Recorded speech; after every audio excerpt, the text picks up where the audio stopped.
ભગવાને કહ્યું તું કે તમારે જો કંઈ કરવું હોય તો ગિરિરાજ મહારાજની પૂજા અર્ચના કરો, એની પાસે કંઈ માગો. વિશ્વનો નાથ આપણા વ્રજમાં બિરાજી રહ્યો છે તો તમે એની પાસે જાઓ, એના ચરણે શરણે જાઓ. ભગવાન વ્રજજનોને શીખવાડે છે. વ્રજજનોના થકી આપણને શીખવાડ્યું છે. આ કઈ પણ જો એ કરે તો એની પાસે જાઓ ને.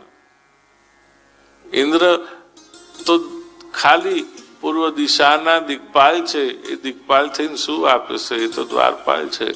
દેવ પાસે જઈએ તો બધું મળે ને. અને આ તો કોણ છે? ગિરિરાજજી તો કે દેવોના દેવ છે. દેવોના દેવ છે.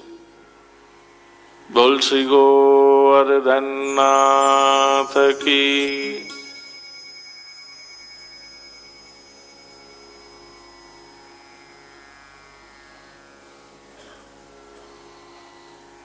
તમે આવામાં પણ કેટલા ભાવથી ભગવાનને માટે એક અલાયદો કમરો રાખો, ને તો લોકો દાદરા નીચે ભગવાનને રાખે. ભાગશાળી છો, ખૂબ સુંદર સેવા કરો છો. તમારા ઘરે દર્શન કરી ઠાકોરજીની સેવાના અમે તો ધન્ય થતા થયા. પણ ઠાકોરજી કહે જો આવો ભાવ તમે રાખતા શીખો. ભગવાન એટલે અમને અહીંયા દિલ્હી લાવ્યા. કેટલી અદભુત સેવા હતી. આજે દર્શન કર્યા, બહુ સુંદર. જેટલા ઘરે જવાનું થયું બધા ઘરે સેવા સખડીને. ભગવાન પછી રાજી ના થાય તો શું થાય?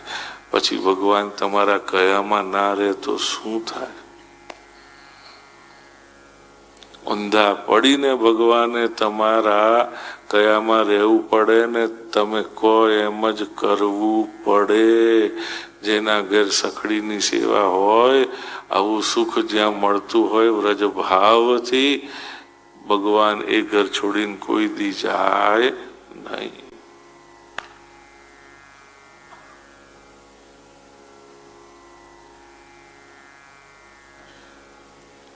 ભગવાનને પછી બાંધવા નથી પડતા. ભગવાનને જે તમે આ આપો છો ને, આ જે ભાવ આપો છો ને, જે સેવા આપો છો ને, એ એટલી અદભુત છે વાલા કુટુંબીજનો, કે ભગવાનને પછી બાંધવાનું, ભગવાનને કહેવાનું, ભગવાનની પાસે માગવાનું વારો જ નહીં આવે તમારો.